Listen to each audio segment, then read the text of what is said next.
ശേഷം പിന്നീട് വന്ന ഒരു എഡിഷനിൽ ശശി തരൂർ ഒരു ആമുഖം എഴുതിച്ചത്. അത് ഈ നോവൽ പോലെ വളരെ സുപ്രധാനമാണ്. പിൽക്കാലത്ത് എഴുതി ചേർത്ത ആ ആമുഖം എന്നാണ് ഞാൻ വിചാരിക്കുന്നത്. ആ ആമുഖത്തിൽ ശശി തരൂർ പറയുന്ന ഒരു കാര്യം, മഹാഭാരതം ഇന്ത്യയുടെ പി ലാൽ എന്ന് പറഞ്ഞ പണ്ഡിതനെ കൂടി ഉദ്ധരിച്ചുകൊണ്ട് ഇന്ത്യയുടെ ഭൂതകാല മഹത്വത്തിന്റെ മാത്രം പ്രതീകമല്ല മഹാഭാരതം.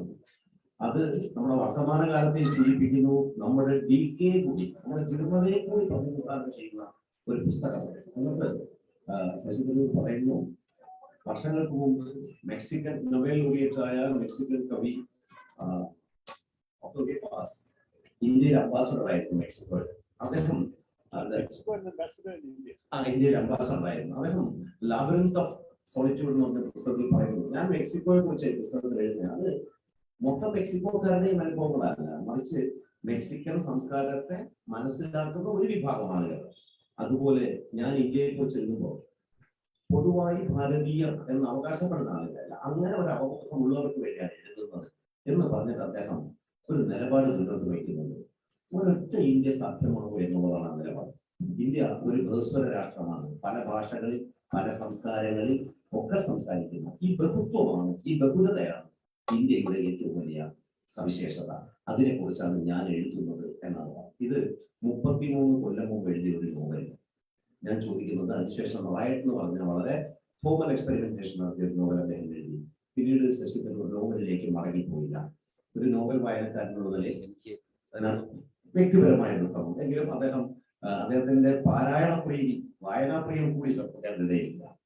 ഈ രണ്ട് കാര്യം എനിക്ക് പറഞ്ഞു. ഒന്ന്, ശശി തരൂർ എന്തുകൊണ്ട് നോവലിലേക്ക് മടങ്ങി വരുന്നില്ല? നോവലിന്റെ വീട് അടച്ചിട്ടിരിക്കുകയാണ്. അപ്പൊ ഉടമസ്ഥൻ വീട്ടിലേക്ക് മടങ്ങി വന്നില്ലെങ്കിൽ ഈ വീട് ജീർണിച്ചു പോകും.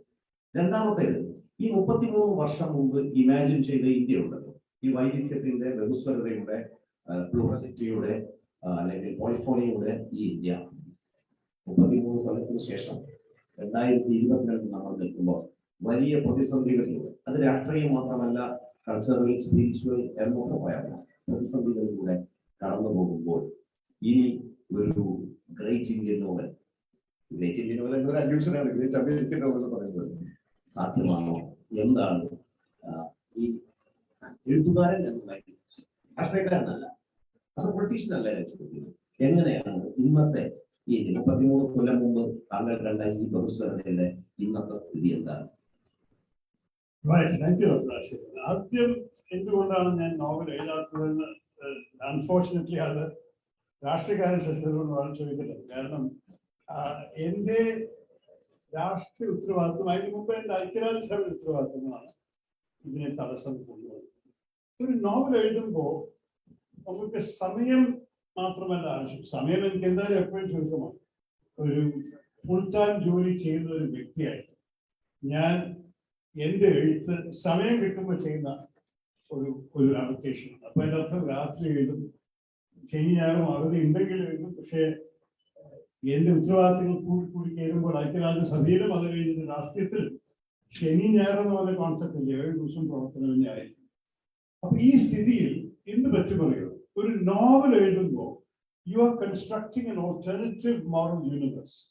ശരിക്കും വേറൊരു ലോകം നമ്മുടെ മനസ്സിൽ നമ്മൾ സ്ഥാപിക്കുക. ആ ലോകം ശരിക്കും ഒരു ചില്ലൊരു ഗ്ലാസ് പാലസ് എന്ന് വിചാരിച്ചു.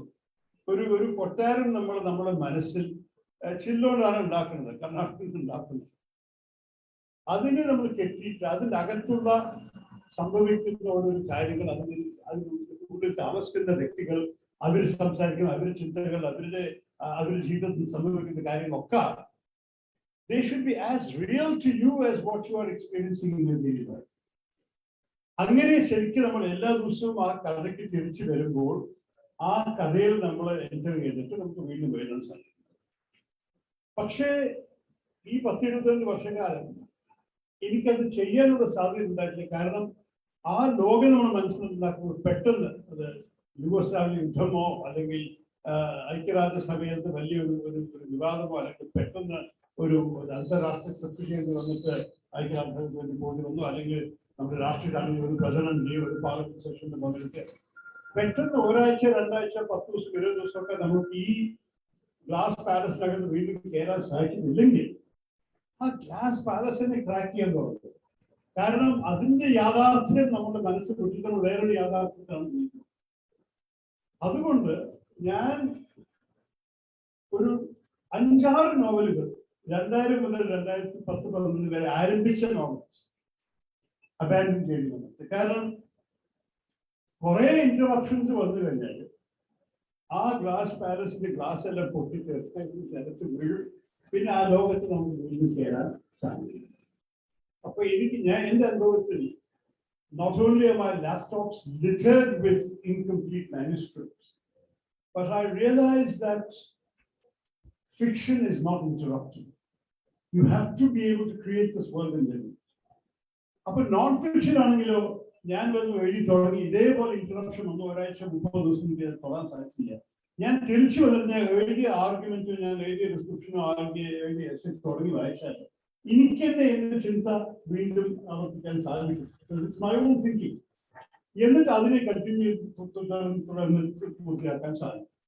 അതുകൊണ്ടാണ് ഞാൻ നോൺ ഫിക്ഷന് കുറച്ചുകൂടി എളുപ്പമാണ് എഴുതാൻ മനസ്സിലാക്കി. എന്റെ ഈ ജോലി ചെയ്യുന്ന സമയത്ത് ഞാൻ ഒരിക്കലും ആ സമയത്ത് പ്രതീക്ഷിച്ചില്ല. 22 വർഷം മുമ്പ് 2001 പബ്ലിഷ് ചെയ്തത്. ഇപ്പൊ കൂടി ഓർമ്മയുണ്ട്, എന്റെ ന്യൂയോർക്ക് ലോഞ്ച് 9/11 നിങ്ങൾ കേട്ടിട്ടുണ്ടല്ലോ. സെപ്റ്റംബർ 11-ാം തീയതിയാണ് വേൾഡ് ട്രേഡ് സെന്റർ അത് സംഭവിച്ചത്, പ്ലെയിനിന്റെ ആക്രമണം. അടുത്ത ദിവസമായിരുന്നു എന്റെ പുസ്തകത്തിന്റെ ലോഞ്ച്. നമ്മൾ വിചാരിക്കുന്നത് പറ്റിയത് ന്യൂയോർക്ക് അങ്ങനെ ഒരു ഗോസ്റ്റ് ടൗൺ ആയി മാറിയുള്ള സമയം. അത് കഴിഞ്ഞിട്ട് ഇപ്പൊ 2022 വരെ എനിക്കൊരു നോവൽ എഴുതാൻ സാധിച്ചു. എനിക്കും ഒരു ചെറിയ നാളെ ഞാൻ എപ്പോഴും അത് കഴിഞ്ഞിട്ട് ഞാനൊരു എനിക്കറിയില്ല ഒരു 14-17 പുസ്തകങ്ങൾ പബ്ലിഷ് ചെയ്തിട്ടുണ്ടാവും, എല്ലാം നോൺ ഫിക്ഷൻ. അപ്പൊ ഏത് പുസ്തകം പബ്ലിഷ് ചെയ്താലും വല്ലവരും അല്ലെങ്കിൽ പല വല്ലവരും എനിക്ക് എഴുതിയത് ട്വീറ്റ് ചെയ്യുക, പിന്നെ ഇമെയിൽ അയക്കുക, അല്ലെങ്കിൽ ഇതുപോലൊരു ഓഡിയൻസ് കണ്ടിട്ട് when you going to write a novels അതൊരു ഒരു സ്വഭാവമായിട്ടുണ്ട് ഞാൻ. അപ്പൊ എനിക്കും ഒരു തോന്നല് ആ ലോകത്തേക്ക് തിരിച്ചു പോകണം. പക്ഷെ അത് എപ്പോഴും സാധിക്കും എന്നാണ് പ്രശ്നം. എന്തായാലും ഞാൻ എപ്പോഴും ചിരിച്ചു പറയും, one day the voters will return me to the world of literature. പക്ഷെ അത് ഒരു രാഷ്ട്രീയക്കാരന് പറയാനും ബുദ്ധിമുട്ടാണ്. നമ്മൾ തെരഞ്ഞെടുപ്പ് തോൽക്കണമെന്ന് ആർക്കും ആവശ്യമില്ല.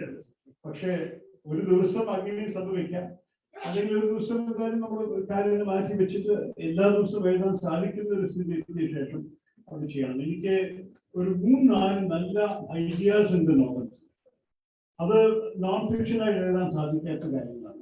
നോവൽസ് ആയിട്ട് എഴുതണം, പക്ഷെ അതിന് വേണ്ടിയിട്ട് സമയം കിട്ടി അതിനെ മുന്നോട്ട് കൊണ്ടുപോകാനുള്ള ശ്രമം ഞാൻ ഇതുവരെ സത്യം പറയുകയാണെങ്കിൽ അതിന് ധൈര്യം തോന്നിയിട്ടില്ല. ഒരു ദിവസം ദൈവം സഹായിച്ചിട്ട് എനിക്ക് സമയം കിട്ടിയാൽ ഞാൻ ചെയ്യും. ഞാൻ novel very pleasurable form of writing. And ഒരു പണ്ട് കാലത്ത് ഞാൻ അമേരിക്കയിൽ താമസിക്കുന്ന ഒരു ബിയർ കമേഴ്ഷ്യൽ ഉണ്ടായിരുന്നു. The beer that reaches parts that other beers don't reach. Very clever commercial. അതുപോലെയാണ് ഞാൻ ഫിക്ഷനെ കുറിച്ച് പറയുന്നത്. Fiction reaches parts of the reader that other writing doesn't reach. നമ്മൾ നോൺ ഫിക്ഷൻ എഴുതുമ്പോൾ ഒരു മനുഷ്യന്റെ മനസ്സാണ് നമ്മൾ ഉദ്ദേശിക്കുന്നത്. You are persuading somebody with an argument. Fiction ആണെങ്കിൽ അദ്ദേഹത്തിന്റെ ഇമോഷൻസ്, അദ്ദേഹത്തിന്റെ ഹൃദയമാണ് കടന്നു. അപ്പൊ ആ വായനക്കാരനെ നമ്മൾ ഒരു നോവൽ എഴുതുമ്പോൾ ആ കഥ വഴിക്ക് you are trying to stimulate emotions in the reader. അതാണ് എനിക്ക് ഫിക്ഷൻ വഴിക്ക് ചെയ്യാനുള്ളതാണ് ചില കാര്യങ്ങൾ.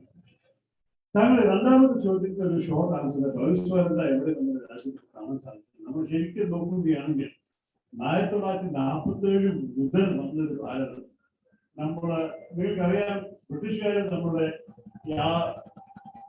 അർദ്ധരാത്രി മൂവ്മെന്റ് നമ്മുടെ വിട്ട ശേഷം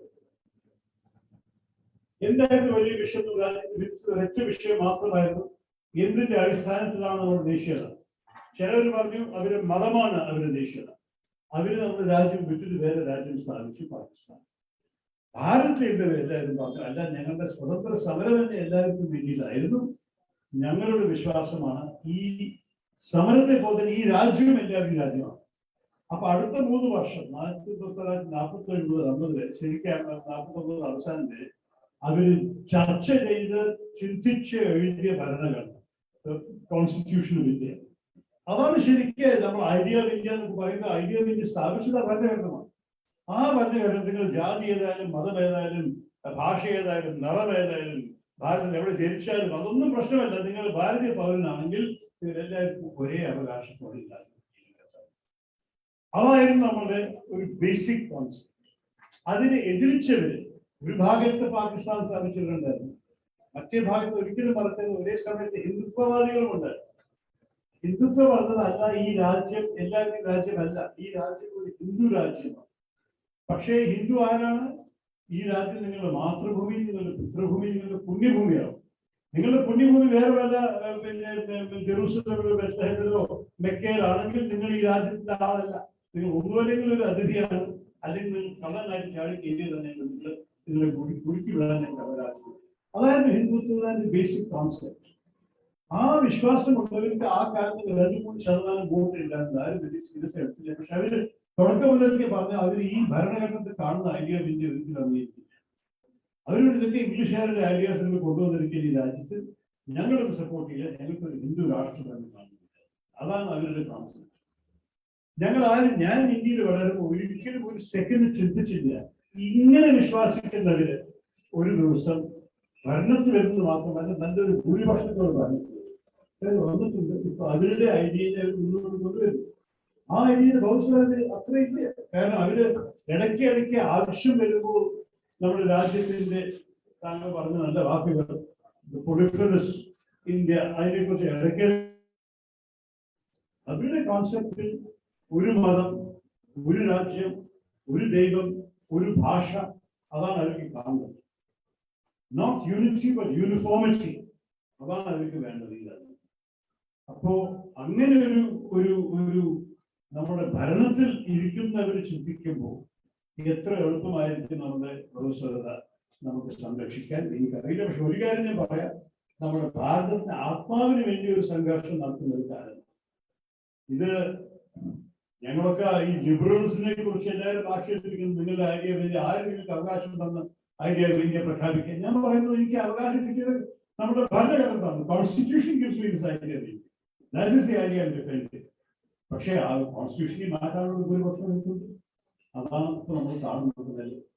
അപ്പോൾ എനിക്ക് ഇതിനെക്കുറിച്ച് ചിന്തയുണ്ട്, ഭയമുണ്ട്.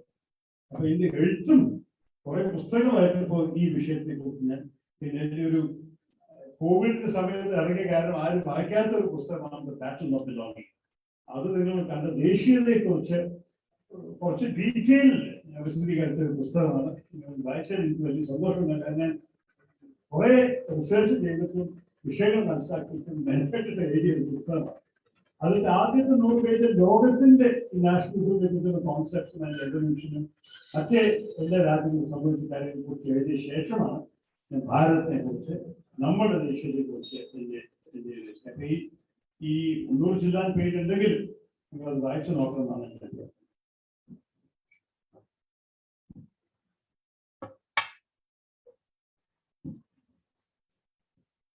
My question is to the politician in you.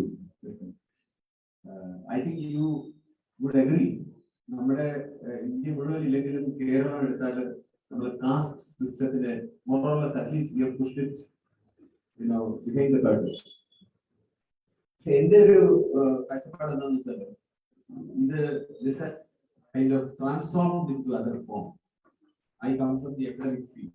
If you ask me, there is a caste system in the academic field. The medicine is Brahminical, and subjects like philosophy or Malayalam and English these are untouchables, and you have a system like that. Talk about the worst kind of caste system practice in Kerala. I think you are aware to keep a distance. യഥാർത്ഥത്തിൽ അതില്ല ഇപ്പോഴില്ല. ഞാൻ ചോദിക്കുന്നത് കേരളത്തിലെ politics, whether you keep distance between two people because of the religion or because of the political belief. I do not know which is more bad.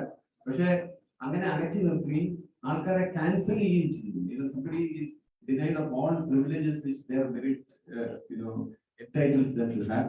അങ്ങനെ ചെയ്യുന്ന ഒരു സമ്പ്രദായം. പക്ഷെ what I find is ഒരു 50 വർഷം മുമ്പ് ഈ കാസ്റ്റ് സിസ്റ്റത്തിനെതിരായിട്ടുള്ള narrative was really available in large number of people. But we seem to close eyes to the fact that you have two kinds of citizens, those who align with power and those who are not favorable to the sources of power. ഇങ്ങനെ ഒരു സിറ്റുവേഷനിൽ ഒരു narrative എന്തുകൊണ്ട് വരുന്നില്ല ഇതിനെ ആൾക്കാരെ കണ്ണടച്ച് ഇതിനെയൊക്കെ വളരെ നാച്ചുറൽ ആയിട്ട് പൊളിറ്റിക്സിന് ഇങ്ങനെ ഒരു സാക്ഷൻ കൊടുക്കണം. I think you are a person who, I remember, you talk against the central government, but when the Prime Minister does something which you think is of value, I've seen that you have said good things about it and you have landed it on. So I would like you to comment on it. Thank you for that. But first of all, let me say, in general, I'm a little more optimistic than you about issues of caste and hierarchy, even in Kerala. I know Vivekananda called Kerala a madhouse because of the prevalence of really regressive caste practices in those days. But the truth is that in many ways we have progressed so far ahead of the North, where I have to spend a lot of time, that I see North India, and I've grown up largely in North India, because I was born abroad in London, but I went to school in Bombay, high school in Calcutta, college in Delhi. So I've really been a product of North of the Wind. And I will say that in many ways we are well ahead, I think, of where the North is in terms of attitudes to caste. The one flaw, arguably, is that politics has perpetuated caste consciousness, not for discriminatory purposes, but usually for affirmative action purposes. That is that now that, being OBC, for example, entitles you to some reservations. Of course, being scheduled caste and scheduled tribe, that goes up back to independence to the Constitution. But the fact that you're an OBC is relative, that means that practically everybody who has a caste that can be monetized in terms of jobs, seats, opportunities, or political preferment will do it. So I think I would argue that that caste consciousness is there, but it is usually to the advantage of the previously disfavored, rather than as an example of discrimination. Whereas I find that in many parts of North India, particularly rural North India, it's still pretty grim. But I think your question went beyond that to a sense of hierarchy. And there it's difficult to disagree, because academically, for example, I do find that very often when you for example, I as an MP, എനിക്ക് പലതവണ convocations graduation ceremonies and chief guest ക്ഷണിച്ചിട്ടുണ്ട്. അപ്പോൾ ഞാനാണ് ഈ price winners ഒക്കെ കണ്ട് അവർക്ക് price കൊടുക്കലും സെർട്ടിഫിക്കറ്റ്. ഞാൻ വെറുതെ ഡിപ്ലോമയും മെഡലും സർട്ടിഫിക്കറ്റ് കൊടുത്തിരിക്കും. മതി ഞാൻ ഇടയ്ക്കിടയ്ക്ക് ചോദിക്കും, എന്താ പഠിക്കുന്നത്, എന്താ നിങ്ങളുടെ സബ്ജക്ട്, എന്താ എവിടെയാണ് നിങ്ങൾ എന്താ അടുത്ത് ചെയ്യാൻ ഉദ്ദേശിക്കുന്നത് ചോദിക്കും. രണ്ട് കാര്യങ്ങൾ ഞാൻ പറയാം. ഒന്ന്, ഒരു പുതിയൊരു നല്ലൊരു കാസ്റ്റ് ഡിസ്ട്രിക്ഷൻ വന്നിരിക്കുന്നത്, ഒരു 80% prize winners across South India, Kerala മാത്രമല്ല തമിഴ്നാട്, ആ വിമൻ. ഏത് യൂണിവേഴ്സിറ്റി, ഏത് subject, Trivandrum Dental College, I've done the convocation twice, Trivandrum Medical College, Rajiv Gandhi Institute of something, Sri Chitra Institute, I've done all these convocations of various types. Women are outstandingly eclipsing men right across, it doesn't matter what subject. The other interesting thing, though, is that when you talk to especially the younger ones who have not yet gone into university, the high school graduates and so on, and you ask them, 90%, if not 95%, will mention the sciences. Which science will not mention? There's something called biomass or something which they are all doing. They're doing, I think biomedicine, biomaths is the word. They do that. Computer science, of course, is now a favorite pastime. Other than but history or sociology or English or Malayalam is such a tiny percentage, and then other data, I express happiness that somebody is still studying humanities as I did. So there is that consciousness of difference. I wouldn't call it caste so much as the fact that this is the world we're living today. Parents are putting pressure on the bright kids that you have to become a doctor or an engineer and so on. I mean, we have a problem, not just a Kerala problem, of generations, successive generations of parents wanting to fulfill their dreams through their children. So that's why that happens. So you're asking a question which at several levels is a philosophical question. As a political question, I would say that by and large, my view is that caste as an instrument of discrimination has largely disappeared in the South, and in the North, it still persists, particularly in rural areas, and the hold of traditional progressive traditional practices, it's still very strong. പക്ഷെ അത് മാറിപ്പോകാനൊരു സാധ്യത വരും. വികസനത്തിനൊപ്പം മാറ്റങ്ങൾ വരുന്നു. One interesting thing is the untouchability എന്നൊരു കാര്യമുണ്ടാകും പണ്ട് കാലം. How can you practice untouchability when you don't know the caste of the person you're rubbing up against in the bus? Or when you go to the office and the person you have to say sir to is from a scheduled caste. അതോടെ അത് തീർന്നു, even in North India. പക്ഷേ social ലൈഫിലും കല്യാണ വിവാഹ കാര്യങ്ങളിലും അല്ലെങ്കിൽ ഭക്ഷണം കഴിക്കണം, അത് എപ്പോഴും നോർത്ത് ഇന്ത്യയിലെ വിഷയമുണ്ട്. സൗത്ത് ഇന്ത്യയിൽ ഞാൻ കേരളത്തിൽ കണ്ടിട്ടില്ല. ആരോടൊപ്പം എനിക്ക് ആരോഗ്യം കഴിക്കാം. പക്ഷേ കോൺഷ്യസ്നസ് ഇതിൽ നടന്നിട്ടുണ്ട്.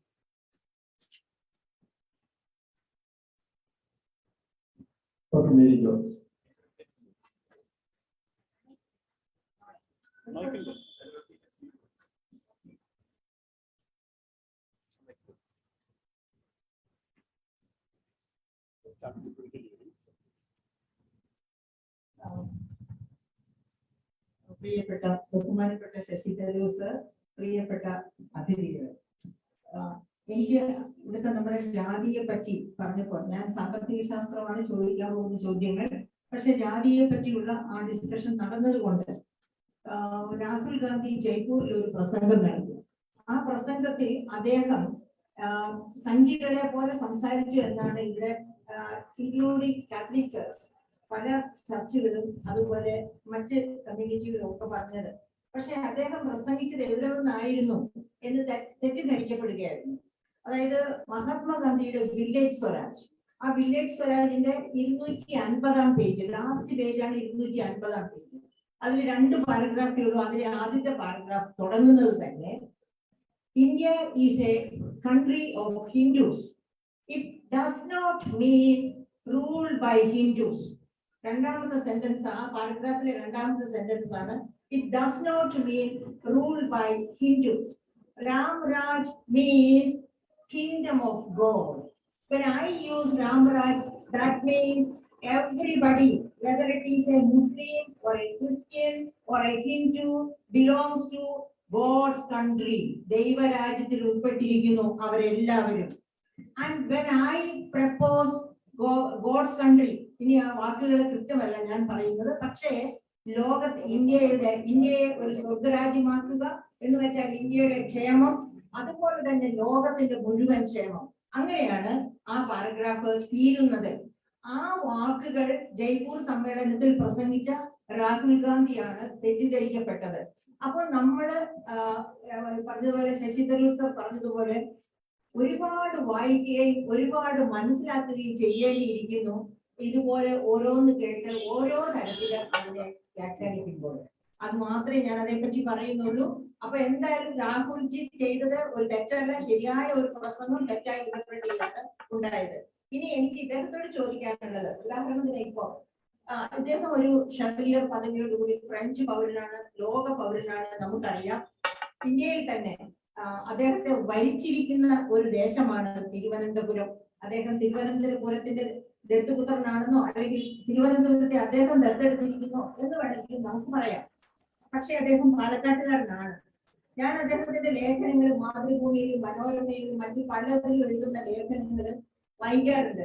അങ്ങനെ അദ്ദേഹത്തിന്റെ ലിറ്ററേച്ചർ, അതായത് നോവൽസ് വായിക്കാൻ ഞാൻ ഒരു സാമ്പത്തിക ശാസ്ത്രജ്ഞനായതുകൊണ്ടും എനിക്ക് സമയം കിട്ടാത്തതുകൊണ്ടും I am an voracious reader. പക്ഷെ സാമ്പത്തിക ശാസ്ത്രം വായിച്ചു തീർത്തിട്ടില്ല, മറ്റു ശാസ്ത്രങ്ങളിലേക്ക് പോകേണ്ടത് അതിന് നേരെ ഇല്ലാത്തത് കൊണ്ടാണ് ഞാൻ അത് വായിക്കാത്തത്. പണ്ട് വായിച്ചിട്ടുണ്ട്, പക്ഷെ അതൊന്നും ഇപ്പൊ ഓർമ്മയിലില്ല. എങ്കിലും അദ്ദേഹം നോബൽ പ്രൈസ് ഇങ്ങോട്ട് കൊണ്ടുവരണം, കേരളത്തിലേക്ക് കൊണ്ടുവരണം എന്ന് ഇപ്പൊ നമുക്ക് അദ്ദേഹത്തിലൂടെ മാത്രമേ ഒരു നോബൽ പ്രൈസ് പ്രതീക്ഷിക്കാനുള്ളൂ. അങ്ങനെയുള്ള ഒരു മാന്യദേഹമാണ് നമ്മുടെ കൂടെ. അപ്പൊ അദ്ദേഹം അത് കൊണ്ടുവരാൻ ഇടവരട്ടെ. എപ്പോഴെങ്കിലും ആ പറഞ്ഞതുപോലെ ആ ഗ്ലാസ് സീലിംഗ്, തകർന്നിരിക്കുന്ന ഗ്ലാസ് സീലിംഗിനെ ഒന്ന് കുത്തിക്കെട്ടി ശരിയാക്കി അതിനകത്ത് അദ്ദേഹം കയറിയിരുന്ന് സ്വസ്ഥമായി ആരാലും ശല്യം ചെയ്യപ്പെടാതെ നോവൽ എഴുതട്ടെ. ആ നോവൽ കേരളത്തിലേക്ക് നോബൽ പ്രൈസ് കൊണ്ടുവരട്ടെ എന്നൊക്കെയാണ് എന്റെ ആശംസ. അപ്പൊ എനിക്ക് ചോദിക്കാനുള്ളത്, അങ്ങനെ ലോക പൗരനായ അദ്ദേഹം ഒരു കേരള പൗരനായി തീർന്നിട്ടുണ്ടോ? ഡിസ്കവറി ഓഫ് ഇന്ത്യ അദ്ദേഹത്തിന് അറിയാം, ഞാനും വായിച്ചിട്ടുണ്ട്. അതായത് ഇന്ത്യയെ മുഴുവനും നടന്ന് കണ്ട ഒരു അനുഭവമാണ് ഡിസ്കവറി ഓഫ് ഇന്ത്യ വായിക്കുന്ന ഒരാൾക്ക് മനസ്സിലാക്കുക.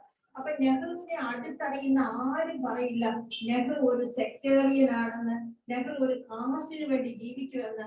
അങ്ങനെ ഒരിക്കലും പറയാൻ ഒക്കില്ല. അപ്പൊ ഇദ്ദേഹവും ഒരു കാസ്റ്റിന് വേണ്ടി ജീവിക്കുന്ന ആളല്ല. അദ്ദേഹത്തിന്റെ റൈറ്റിംഗ്സ് അങ്ങനെയാണ് കാണിക്കുന്നത്. ആ ലോക പൗരത്വം കൊണ്ട് കേരളത്തെ മുഴുവനും നടന്ന് അദ്ദേഹം കാണാൻ ശ്രമിച്ചിട്ടുണ്ടോ? അതെന്റെ ഒരു ചോദ്യമാണ്. കാരണം പാലക്കാട് അദ്ദേഹത്തിന്റെ ജന്മനാടാണ്. പക്ഷെ പാലക്കാട് അട്ടപ്പാടി ഇപ്പോഴും ദുരിതത്തിലാണ്, നമുക്കറിയാം. അതിനേക്കാൾ ആദിവാസികൾ ദുരിതപ്പെടുന്ന ഒരു ജില്ലയാണ് വയനാട്. അപ്പൊ അതേപ്പറ്റിയൊക്കെ എനിക്ക് ഒരുപാട് കാര്യങ്ങളുണ്ട്. ഞാൻ അതിന്റെ ഡീറ്റെയിൽസിലേക്ക് പോകുന്നില്ല.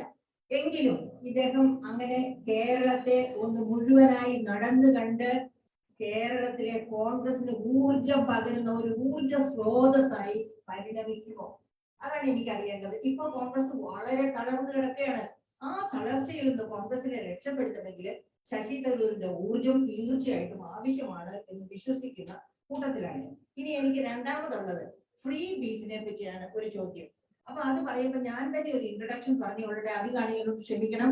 കഴിഞ്ഞ ലോക്സഭാ തെരഞ്ഞെടുപ്പിന്റെ തൊട്ട് മുൻപ്, അതായത് ഇലക്ഷൻ ഡിക്ലെയർ ചെയ്യുന്നതിന് ഒരാഴ്ച മുൻപാണ് ഗവൺമെന്റ് ഓഫ് ഇന്ത്യ 6000 രൂപ വെച്ച് 3 ഗഡുക്കളായിട്ട് 2 ഹെക്ടറിൽ താഴെ കൃഷിഭൂമിയുള്ള ഓരോ കർഷകനും കൊടുക്കുമെന്ന് വാഗ്ദാനം ചെയ്തത്.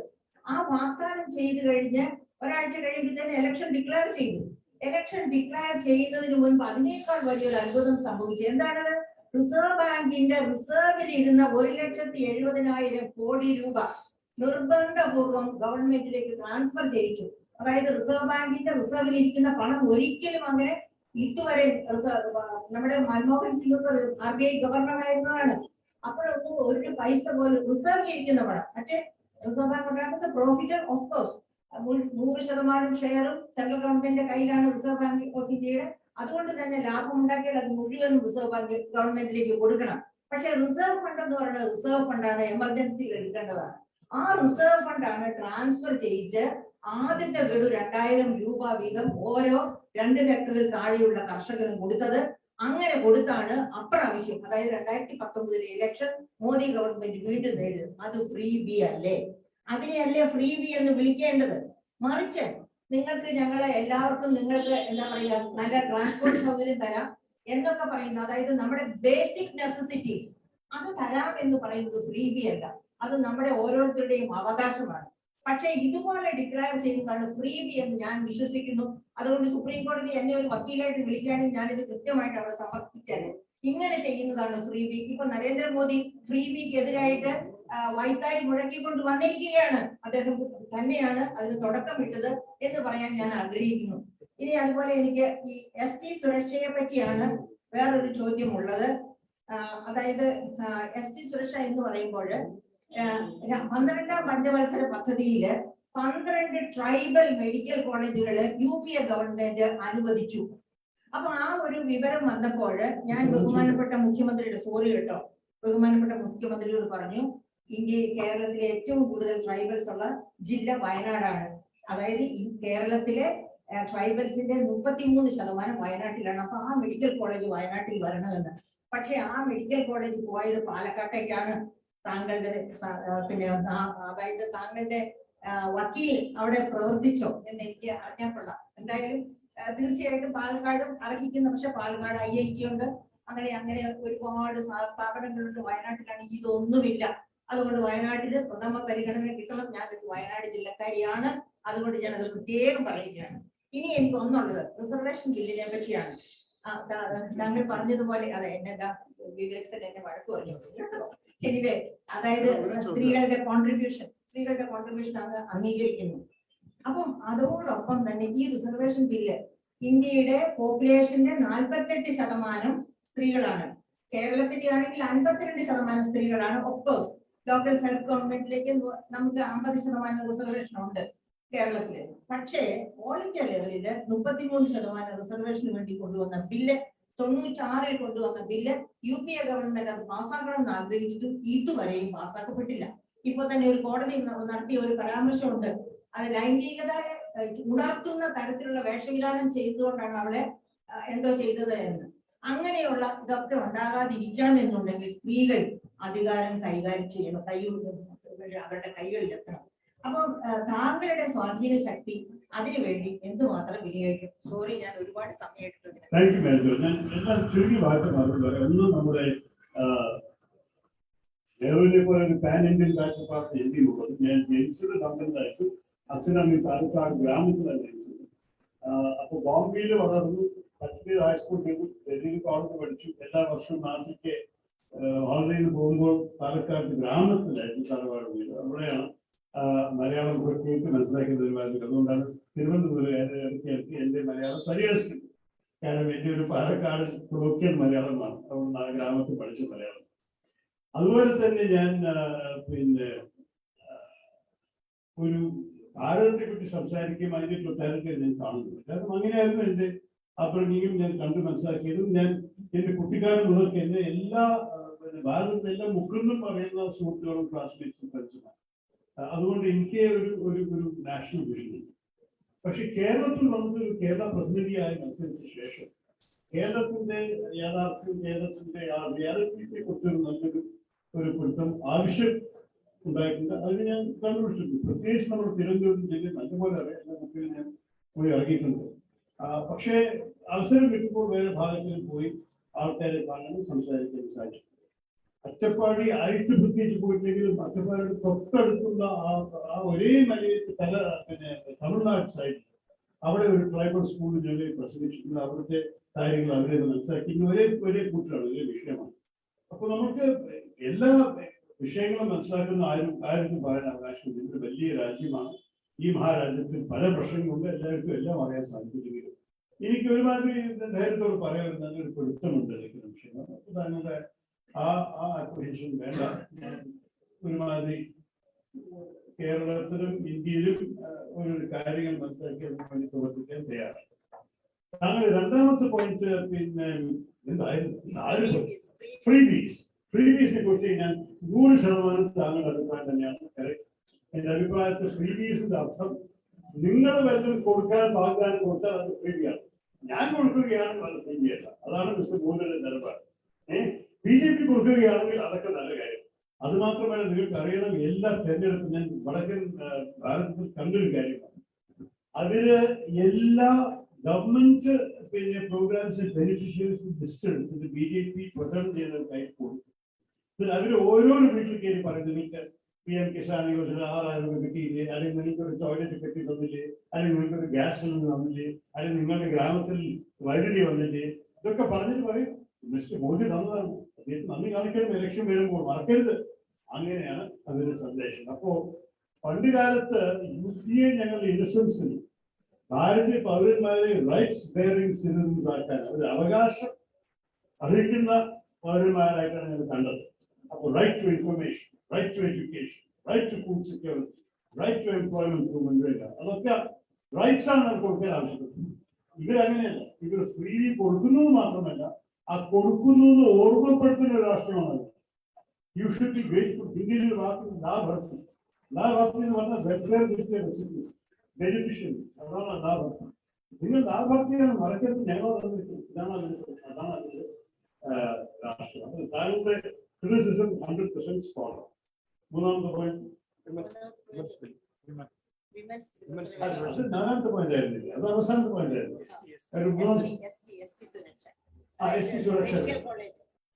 അമേരിക്കൻ കോളേജ് കാര്യം അത് സംസ്ഥാന സർക്കാരിന്റെ തീരുമാനമാണ്. നമ്മൾക്ക് ഒരു കാര്യം രാഷ്ട്രീയത്തിൽ താങ്കൾ അതേപോലെ അറിയുന്നില്ല, എല്ലാറ്റിലും ഒരു പുള്ളൻതാക്കുണ്ട്. എനിക്കൊരു ബുദ്ധിമുട്ടുള്ളത്, ഞാൻ ഒരു കാര്യം മനസ്സിലാക്കിയത്, തിരുവനന്തപുരത്തെ നമ്മളൊരു research ecosystem ആക്കാനുള്ള അടിസ്ഥാനം ഉണ്ടായിരുന്നു. We have the Shashi Institute, we have the Rajiv Gandhi, we have the the Indian Crop Research Center, we have Center for Development of Telematics. 4-5 high research concentration ഉള്ള സ്ഥാപനമാണ്. ഇതൊരു നഗരവുമാണ്, എയർപോർട്ട് ഉണ്ട്. നമുക്ക് India മുഴുവൻ എക്സ്പേർട്സിനെ attract ചെയ്യാനുള്ള കഴിവുണ്ട്. ഈ സ്ഥലത്തിൽ ഇനിയും നമ്മൾ സ്ഥാപനങ്ങൾ വെച്ചാൽ, നമ്മൾ നഗരത്തെ ബോസ്റ്റണിനെ പോലെയോ അല്ലെങ്കിൽ നോർത്ത് കാരോലൈനയെ പോലെ ഒരു നോളജ് ഇക്കോ സിസ്റ്റമിന്റെ ഒരു നോളജ് ഹബ്ബാക്കാൻ സാധിക്കും. അതാണ് 21ാം നൂറ്റാണ്ടിൽ എല്ലാവരും ചെയ്യാൻ ശ്രമിക്കുന്നത്. നേരെ മറിച്ച് കേരളത്തിൽ നടത്തി ഒരു മന്ത്രി പറയും, കഴിഞ്ഞ സ്ഥാപനം നിങ്ങൾ പാലക്കാട് കൊടുത്തു, എനിക്ക് അടുത്ത തൊടുപുഴയിൽ വേണം, അങ്ങനെയാണ് സംസാരം. അപ്പോ അവസാനത്തിൽ ഈ രാഷ്ട്രീയം കളിച്ചിട്ട് നമ്മളെല്ലാം ഇങ്ങനെ വിതരണം ചെയ്തിട്ട് എല്ലാവരും സന്തോഷിപ്പിക്കാൻ നോക്കുമ്പോൾ ഈ കോൺസെപ്റ്റ് നോക്കുന്നുണ്ട്. അപ്പൊ താങ്കൾക്ക് ഒരു നല്ലൊരു ലോജിക്, ഒരു ഒബ്ജക്റ്റീവ് ലോജിക് എന്ന് പറഞ്ഞ് ഈ കോൺസെപ്റ്റ് വയനാട്ടിൽ വെച്ചു. പക്ഷേ രാഷ്ട്രീയ ലോജിക്ക് വേറെ. പാലക്കാട് ഇത് കൊടുത്തിട്ട് നമുക്ക് ഇവിടെ വോട്ട് കിട്ടും അങ്ങനെ ഒരു വിചാരം അവിടെ കൊണ്ടേ കൊടുക്കും. നാളെ വേറെ ഞാൻ പിന്നെ ഭയങ്കര കഷ്ടപ്പെട്ടിട്ട് ഒരു 30 കോടിയുടെ മെന്റൽ ഹെൽത്ത് പ്രോജക്ട് എന്റെ പേരൂർക്കാട് മെന്റൽ ആശുപത്രിക്ക് ഹെൽത്ത് മിനിസ്റ്ററി കൊണ്ടുവന്നിട്ട് ഞാൻ അനുവാദിപ്പിച്ചു. കാശോട് എത്തിയ ഉടനെ സ്റ്റേറ്റ് ഗവൺമെന്റ് കോഴിക്കോട് ഞാനാണ് കൊടുത്തത്. എന്റെ എഫേർട്ട് ഇല്ലാണ്ട് ആ പണം വന്നിട്ടാണ്. പക്ഷെ പോയി. കാരണം അവർക്ക് കോഴിക്കോടിലാണ് ഇവർക്ക് പിന്നെ ഈ കാശ് ചെലവാക്കി അവർക്ക് മെന്റൽ ആശുപത്രി നന്നാക്കി അവർക്ക് വോട്ട് വാങ്ങാനാണ്. രാഷ്ട്രീയം has nothing to do with objective decision making, political decision making. അതാണ് സത്യം. അത് ലോകം മുഴുവൻ അങ്ങനെയാണ്. നമുക്ക് ചെയ്യും. വിമൻസ് റിസർവേഷൻ ബിൽ ഇത് ഞാൻ 100% പിന്തുണ കൊടുത്തൊരു കാര്യമാണ്. എനിക്ക് തോന്നുന്നത് പല വിധത്തിലും പോരാ. ഇപ്പോൾ റുവാണ്ടയിലും സ്വീഡനിലും 50% കൂടുതൽ മഹിളകളാണ് പിന്നെ ലെജിസ്ലേച്ചേഴ്സ്. നമ്മളുടെ ഇന്ത്യയിൽ ഒരൊറ്റ തടസ്സമാണ് മഹിളകൾക്ക് പുരുഷന്മാർ. പ്രത്യേകിച്ച് വടക്കൻ ഭാരതത്തിൽ നിങ്ങൾ വിശ്വസിക്കില്ല, ഇന്നാണ് വളരെ കഴിഞ്ഞ മാസം റീസെന്റ് സ്റ്റോറിയാണ് 11 പഞ്ചായത്ത് പ്രസിഡന്റ് അറിയാവുന്ന പഞ്ചായത്ത് പ്രസിഡന്റ് സ്ഥാനങ്ങൾ ലോ പ്രകാരം 74th കോൺസ്റ്റിറ്റ്യൂഷൻ പ്രകാരം റിസർവ് ആണ്. കേരളത്തിൽ പകുതി പൊസിഷൻ സ്ത്രീകൾക്ക് തന്നെ ഓക്കുപൈ ചെയ്യും. അതുപോലെ നോർത്ത് ഇന്ത്യയിലും പല സംസ്ഥാനത്തും പകുതി അല്ലെങ്കിൽ അറ്റ്ലീസ്റ്റ് 30% അപ്പൊ എന്ത് പറ്റിയോ ഈ കഴിഞ്ഞ മാസം 11 എലക്റ്റഡ് ആയ ഫീമെയിൽ പഞ്ചായത്ത് പ്രസിഡൻസ് ഇതേപോലെ സദസ്സിൽ ഇരുന്നിട്ട് അവരുടെ ഭർത്താക്കന്മാര് വേദിയിൽ കയറി പതി പ്രധാൻ പറഞ്ഞ മുഖ്യത്തിന്റെ ഭർത്താവായിട്ട് അവര് സത്യപ്രതിജ്ഞ ചെയ്തു. It was shocking. It is unconstitutional, illegal, unprecedented. But they done it. Because that's the culture that some places are still trying to perpetuate. വാർത്തയായപ്പോൾ എല്ലാവർക്കും ഷോക്കായിരുന്നു. അപ്പൊ അക്ഷോ സംതിങ് വരാൻ. പക്ഷെ എന്തായാലും ഞാൻ പറയാൻ ആഗ്രഹിക്കുന്ന അവസാനത്തിൽ സ്ത്രീകൾക്ക് അവര് they should continue fighting. And I think the women's reservation is unfortunately in an ideal world. I have met a woman politician who said to me, I don't want to come to parliament because of a women's reservation bill, because people will assume I'm second class. I want to beat a male politician and come to that. അങ്ങനെ ചിന്തിക്കുന്ന മഹിളകളുണ്ട്. പക്ഷെ അവർക്ക് ആ ticket കിട്ടിയാലേ ആ mail politician എഴുതിക്കാൻ സാധിക്കുള്ളൂ. ആ ticket കൊടുക്കുന്നുണ്ട്. There may be other ways of doing it. We could, for example, have multi-member constituencies. പണ്ട് കാലത്ത് നമ്മൾ ആദ്യം ലോക്സഭ സ്ഥാപിച്ചപ്പോൾ ഒരു കൺസ്റ്റിറ്റ്യുവൻസിയിൽ 2 പ്രതിനിധിയായിരുന്നു. ഒന്ന് ജനറൽ കാറ്റഗറിയിൽ, ഒന്ന് SC/ST കാറ്റഗറി. അംബേദ്കർ അങ്ങനെ ഒരിക്കൽ മത്സരിച്ച് അദ്ദേഹം ചോദിച്ചു. പക്ഷെ അതല്ല കാര്യം ചെയ്തില്ല. ഇത് നമ്മൾക്കിപ്പോൾ അതൊക്കെ അബോളിഷ് ചെയ്തു. 50s അബോളിഷ് ചെയ്തു. ഇപ്പോൾ സിംഗിൾ മെമ്പർ കൺസ്റ്റിറ്റ്യുവൻസി ആണ്. If you go back to multi-member constituency, say for large constituency, you can have 3 MPs, one of whom must be a woman. അങ്ങനെ 1/3 ആയി ഓർഗനൈസ് അങ്ങനെ ചെയ്യാം. പക്ഷെ ഇപ്പോഴത്തെ സ്ഥിതിയിൽ ആ റിസർവേഷൻ ഇല്ലാതെ മഹിളകൾക്ക് മത്സരിക്കാനും ജയിക്കാനുള്ള അവസരം കിട്ടുമെന്നൊരു സംശയമാണ്. particularly നോമിനേറ്റ് നമ്മുടെ കേരളത്തിൽ we are a much more enlightened state across the board on most issues, including this one.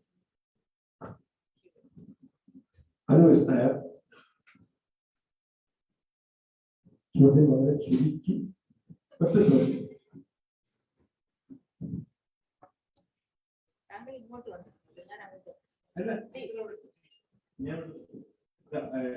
സമയം വളരെ കുറവാണ്. പിന്നെ ഞാൻ യഥാർത്ഥത്തിൽ ചോദിക്കാൻ പോകുന്നതല്ല. ലോകത്തിലെ വിവിധ രാജ്യങ്ങൾ ഭരണപരമായി തന്നെ ഇടപെട്ടിട്ടുള്ള ഒരാളാണ്. ഇപ്പൊ ഇവിടെ നമ്മൾ സംസാരിച്ചപ്പോഴത്തേക്ക് ഭരണഘടനയെ കുറിച്ചും അതുപോലെ തന്നെ പിന്നെ ബഹുസ്വരത നേരിടുന്ന പ്രശ്നങ്ങളെ കുറിച്ചും യഥാർത്ഥത്തിൽ ഭരണഘടന കൊണ്ട് മാത്രം പരിഹരിക്കാൻ കഴിയുന്ന സാധനമാണോ ജനകീയമായിട്ടുള്ള ഒരു അവബോധം? ജനങ്ങൾക്ക് സാധനത്തെ കുറിച്ച് റൈറ്റ് കോൺഷ്യസ് ഇല്ലാത്ത ഒരു ജനങ്ങൾക്ക് ഫണ്ടമെന്റൽ റൈറ്റ്സ് ഭരണഘടനയിൽ എഴുതി വെച്ചത് കൊണ്ട് മാത്രം പ്രയോജനപ്പെടാൻ പറ്റുമോ? നമുക്ക് മാതൃകയാകേണ്ട ജനങ്ങൾ ശാക്തീകരിക്കേണ്ട വിദേശ മാതൃകകൾ ഏതൊക്കെയാണ്? എങ്ങനെ ആ രീതിയിലേക്ക് എത്തിച്ചേരാം? നോക്കൂ, ഇതായിരുന്നു ഭരണഘടനത്തെ ഒരു കോൺഷ്യസ് ചോയ്സ്. അംബേദ്കർ പറഞ്ഞു we have created a democracy. A democracy in India is a top dressing on a soil which is essentially undemocratic. നമ്മുടെ മണ്ണ് അൺഡെമോക്രാറ്റിക് ആണ്. നമ്മൾ അതിന് മുകളിൽ ഒരു ഡ്രസ്സിംഗ് ചെയ്തിരിക്കുകയാണ്. അപ്പൊ നമുക്ക് അതിനെ ഒരു സ്വഭാവമാക്കണം. ആ സ്വഭാവമാക്കാനുള്ള അവകാശമാണ് ഭരണഘടന കൊടുത്തത്. ബ്രിട്ടീഷുകാരുടെ സമയത്ത് സമുദായത്തിന് നൽകുന്നത്, നിങ്ങൾ മുസ്ലിം ആണെങ്കിൽ മുസ്ലിം സ്ഥാനാർത്ഥികൾക്ക് വേണ്ടി വോട്ട് ചെയ്യാൻ മാത്രം നിങ്ങൾക്ക് അവകാശം ഉണ്ടാകും. മനസ്സിലായില്ലേ? നമ്മളുടെ ഭരണഘടന പറഞ്ഞത് അതല്ല, നമ്മൾ ഒരു വ്യക്തിക്കാണ് നമ്മൾ അവകാശം. അപ്പൊ നിങ്ങളൊരു ഏത് ജാതിയായാലും ഏത് മതമായാലും നിങ്ങളൊരു വ്യക്തിയായിട്ടാണ് നിങ്ങൾ പറഞ്ഞത്. ആ വ്യക്തിക്കാണ് നിങ്ങൾ അവകാശം കൊടുത്തത്. ആ അവകാശം മനസ്സിലാക്കാനും അതിനെ ഉപയോഗിക്കാനുള്ള ആ എന്താ പറയുക കോൺഷ്യസ്നസ് ആണ് കോൺസ്റ്റിറ്റ്യൂഷൻ നിർദ്ദേശിച്ചത്. പക്ഷേ അതിൻ്റെ ഒപ്പം we have to encourage that consciousness, we have to teach people about it, and we have to encourage people to use it. നമ്മൾ ചെയ്യുന്നുണ്ടോന്ന് എനിക്ക് പറയാം, പല വിധത്തിലും യെസ്, എത്ര മാറ്റം വന്നിട്ടുള്ളതാണ് ഈ 75 വർഷം.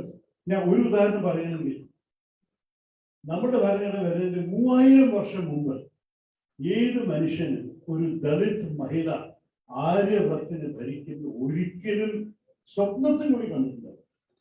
നമ്മുടെ ഭരണഘടനയ്ക്ക് ശേഷമല്ലേ, ഒരു 35-40 വർഷമാണെങ്കിൽ മായാവതി ഒരിക്കലല്ല 3 പ്രാവശ്യം തെരഞ്ഞെടുപ്പ് UP-യിൽ മുഖ്യമന്ത്രി. അത് ഒരു മാറ്റം അല്ലെങ്കിൽ എന്താണ് മാറ്റം?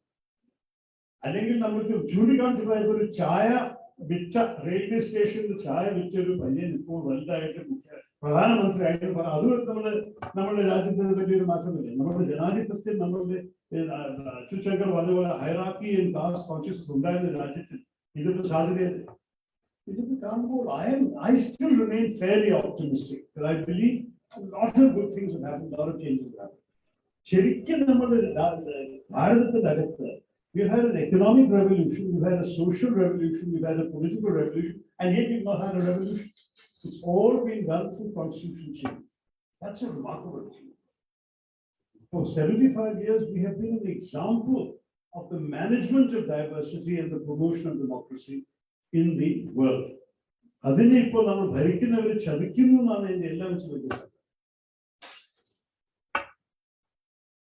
ചോദ്യമായിട്ട് ചോദിക്കണം മിസ്റ്റർ വിനോദ്.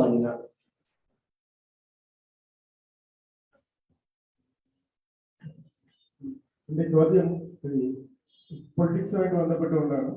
ഇപ്പോൾ തന്നെ മോദി സർക്കാരിന്റെ ഒരു മാർക്സിസ്റ്റ് നയത്തിന്റെ ഭാഗമായിട്ട് നെഹ്റുവിനെ റീപ്ലേസ് ചെയ്തുകൊണ്ട് അവിടെ സവാർക്കറിനെ പോലുള്ള ആളുകളെ അവിടെ തിരിച്ചുകയറ്റുന്ന അല്ലെങ്കിൽ സ്വാതന്ത്ര്യ സമരത്തിന്റെ ഭാഗമാക്കി മാറ്റുന്ന ഒരു പ്രക്രിയയിലേക്ക് BJP സർക്കാർ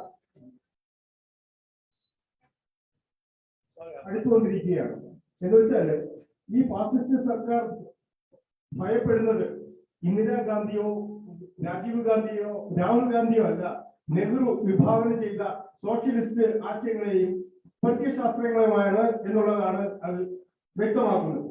അപ്പൊ എന്റെ ചോദ്യം ഇതാണ്, ഇങ്ങനെയുള്ള ഒരു ഫാസിസ്റ്റ് സർക്കാരാണ് മുന്നോട്ട് പോകുന്നതെങ്കിൽ നെഹ്റു വിഭാവന ചെയ്ത ആ സോഷ്യലിസ്റ്റ് ആശയങ്ങളുടെ പ്രസക്തി എന്താണ്, അതിന്റെ ഭാവി എന്താണ് എന്നുള്ളതാണ്.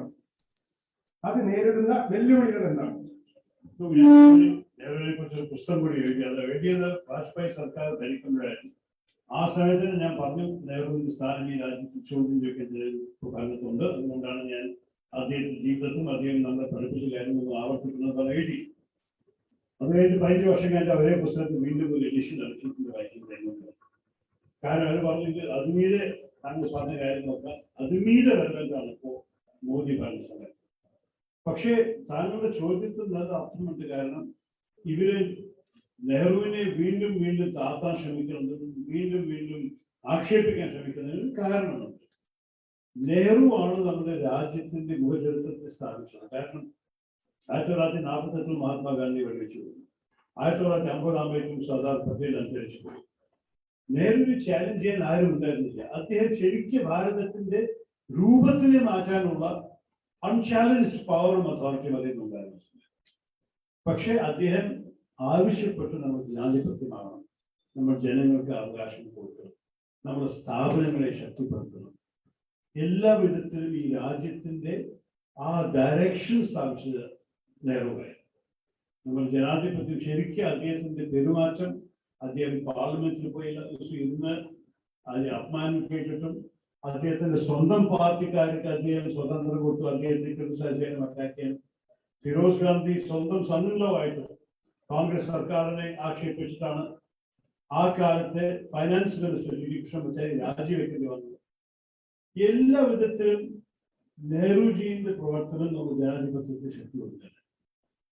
അദ്ദേഹത്തിന്റെ ഓരോരോ പ്രസംഗം, അദ്ദേഹത്തിന്റെ എല്ലാ മാസവും എഴുതുന്ന എഴുത്തുകൾ, മുഖ്യമന്ത്രിമാർക്ക് എല്ലാറ്റിലും അദ്ദേഹം കാണിച്ച ആ ഡെമോക്രാറ്റിക് സ്പിരിറ്റാണ് ഈ സർക്കാരിന് പ്രശ്നമില്ല. ഞാൻ പറഞ്ഞതുപോലെ അദ്ദേഹത്തിന്റെ വിശ്വാസങ്ങളും അവർക്ക് ഇഷ്ടമല്ല. Socialism, non alignment, democracy, secularism, ഇതെല്ലാം അവർ ചാലഞ്ച് ചെയ്യുന്നതിന് സംശയമില്ല. പക്ഷേ നെഹ്റു ഇത്ര വലിയൊരു ഇമ്പാക്ട് നമ്മുടെ രാജ്യത്ത് ഉണ്ടാക്കുന്ന സഹിക്കാൻ കഴിയും. ഞാൻ എൻ്റെ പുസ്തകത്തിന്റെ ആമുഖത്തിൽ എഴുതിയിട്ടുണ്ടായിരുന്നു, whatever we are for good or ill we owe to one man. സത്യമാണ്. ആ ഒരു വ്യക്തിയാണ് ശരിക്ക് ഇന്ത്യ, വാട്ട് ഈസ് ഇന്ത്യ എന്ന് ചോദിക്കുകയാണെങ്കിൽ it is what Nehru established in those first 17 years of independence.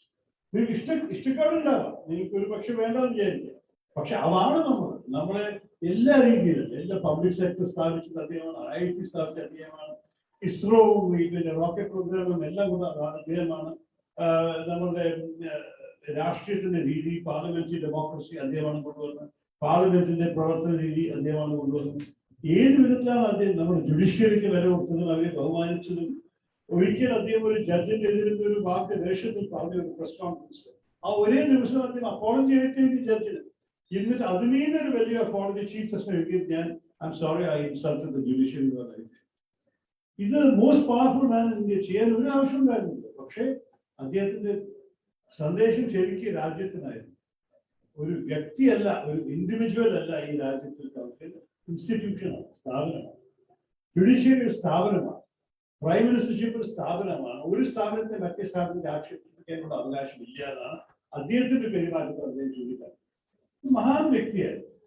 എനിക്ക് നെഹ്റുവിനെ കുറിച്ച് പറയാനുള്ളതല്ല പുസ്തകത്തിൽ എഴുതിയിട്ടാണ്, വീണ്ടും വീണ്ടും പറയുന്നില്ല. പക്ഷെ ഇവർക്കത് മനസ്സിലാക്കാൻ സാധിക്കാത്തത് ചെറിയ മനസ്സുള്ള ആൾക്കാരാണ് ചെയ്തിരിക്കണം. ആ ഇന്നാളെ കർണാടക ഗവൺമെന്റ് ഇറക്കിയ അഡ്വൈസ്മെന്റ് സ്വതന്ത്ര സേനാനികളെ ആദരിക്കുന്നു പറഞ്ഞ എല്ലാ രാഷ്ട്രീയ ഗവൺമെന്റും നെഹ്റുവിന് പറഞ്ഞില്ല. എന്തൊരു നാണക്കേട്. നമ്മുടെ ട്രസ്റ്റ് വിത്ത് ഡെസ്റ്റിനി എന്ന് പറഞ്ഞ ആള് നമ്മുടെ ആദ്യത്തെ ആ അർദ്ധരാത്രി നിമിഷത്തിൽ സംസാരിച്ച കാലത്തൊക്കെ അവർ സ്വതന്ത്ര സേനാനാക്കി കൂട്ടായില്ല എന്ന് പറഞ്ഞിട്ട് കൂട്ടാക്കില്ല എന്ന് പറഞ്ഞ എന്താ? അതൊക്കെ സങ്കുചിത മനസ്സും ഒരു താല്പര്യമുള്ള ആൾക്കാരെ നമ്മൾ വിലവെക്കിയത്. ഒരു അവസാനത്തെ ചോദ്യമോ അല്ലെങ്കിൽ ചെറുപ്പക്കാരന് അവിടെ ചോദ്യം ചോദിച്ചു.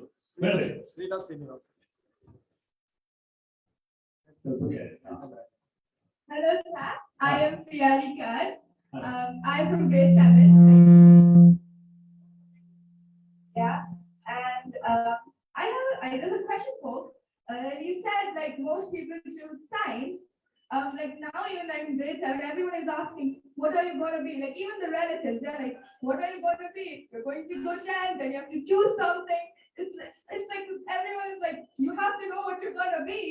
So usually people choose science because it's safer, like you get a job, and it's easier. Like you consider being a politician an option that students should have. This is the daughter of this Manami audio. It's Priya, right? Yeah. Let me tell you the story myself. When I was in class 9, we had to stream those days in class 9 between humanities and science. When I chose humanities, my teachers were so upset that my parents were summoned to the school. And they said, "This is our best science student. He has come first in the science exams every year since class 3. Why does he want to do humanities?" So my parents, who like every middle class Indian family wanted their son to be a doctor or engineer, were very crestfallen. They turned to me and said, "Why didn't you take science?" The teachers want to know because they feel you'll be very good at science. And I said, "Because I can't stand the subject." But they said, "Not only you became first in the subject." I said, "Yes, because I'm very good at taking exams. I know how to study and take exams. But the day after the science exam, I forget what I have studied for the exam. Whereas if you ask me anything about history or literature, I can tell you things beyond what I've learned in the school and the textbooks, because I'm passionate about those subjects." So for that reason, I want to take humanities. I must say I was blessed to have a father with a large enough heart and mind in those days, 1969. He said, "Go ahead, okay, and take whatever you want to study." So it depends on your parents. I will tell your parents they should let you follow your pace. But politics, I think you're too young to study in school. When you get to college, you can discover politics is what? Politics is how to fashion a better society.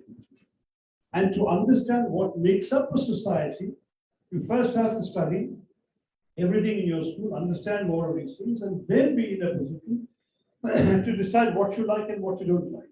Do you like government control of private public sector enterprises? Do you like the government to provide certain benefits to poor people? Do you like the market to make certain decisions for you? Do you feel that people should have the freedom to do this? Well, all these are ideas that at the age in class 7 or 8 or 10, I believe, you're not fully ready to be making an informed choice.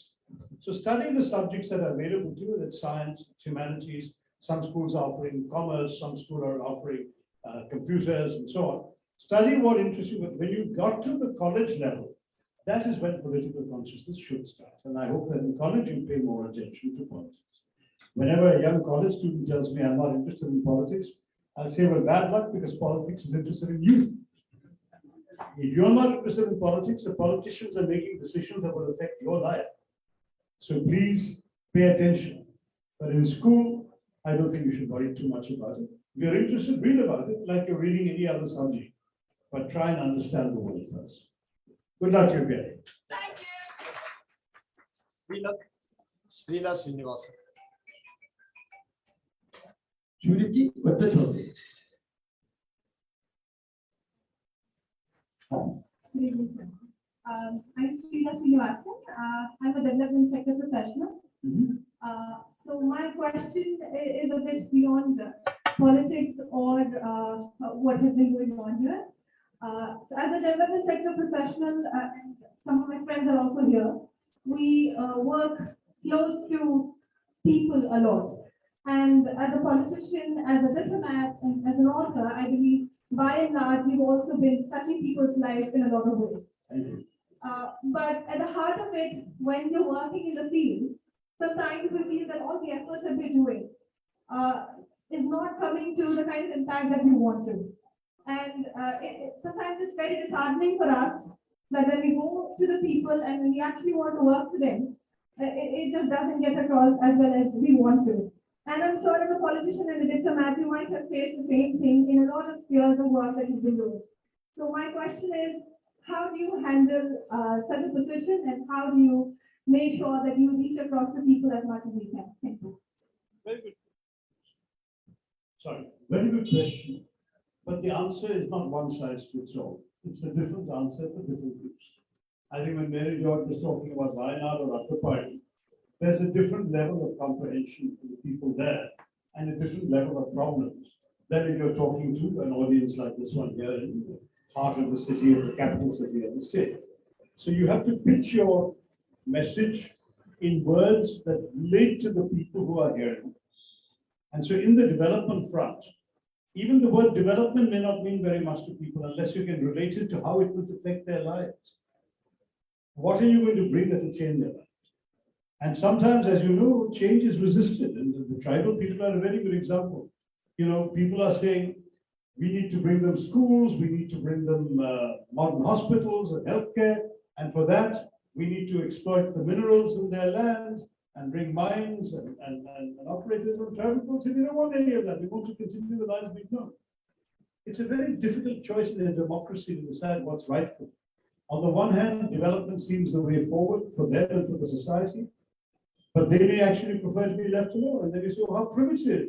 How can we leave them living the lives of savages? We have to give them all these things. We have to give them more healthcare. We have to bring in hospitals. We have to bring in schools. But the problem is relating that to them in terms they can understand their health, their actual experiences of life and death, and what a hospital will mean to change their life. Those are things that perhaps we don't take enough time and trouble to explain simply. And the same thing goes on different levels. I often find myself saying to people in the fishing community, why must the son of a fisherman be doomed to be a fisherman? If the profession has created such a lot of misery and havoc in your family lives, shouldn't some of you studying something else? I love holding up the example of this girl who this year passed the IAS from a fishing village. I said, why can't more of you study and do this? Sometimes they say, what from our schools, what are we going to learn here that will help us to pass an IAS? So, you have to again bring them into the consciousness of what affects their life. I think that's what all of us in politics need to do more of. But different audiences have a different level or scale of comprehension of these issues. We have to try and do. I hope that answered. I'm also running out of time, so keeping it brief, but I hope that answered. Thank you. അധ്യാപകമായിട്ടുള്ള Gita Suresh. Anamika अनु भी बैठी है, आप हिंदी में कुछ पूछना चाहते हैं तो पूछ सकते हैं. मैं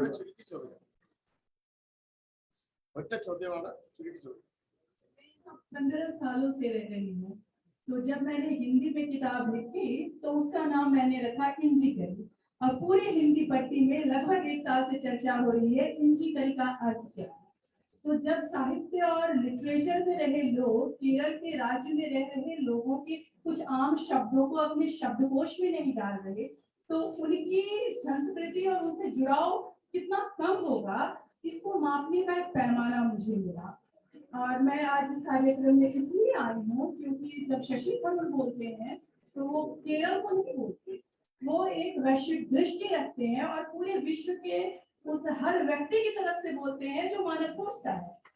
तो शशि थरूर को मैं एक राजनीतिज्ञ की तरफ से नहीं जानती, मैं एक ऐसे बुद्धिजीवी की तरह से जानती हूँ जिसकी छवि राजनीति से पहले की थी, क्योंकि जब मैं स्कूल में थी तो मैंने पढ़ा था कि बान की मून के विरुद्ध में इन्होंने चुनाव लड़ा था, और तो इनकी उसी प्रतिभा की पूरे विश्व में जो लोग इन्हें जानते हैं उनकी इसी प्रतिभा के कारण। तो मैं आपसे सिर्फ ये पूछना चाहती हूँ, आज जो हम रैशनल से जो एक सोच भारतीय समाज में रही, उससे जो हम एकदम इतर तरह की सोचों की तरफ जा रहे हैं, जहाँ हर चीज का पहले हमारे सोचने का एक तार्किक तरीका होता था, अब सब कुछ धार्मिक और जातीय हो गया है।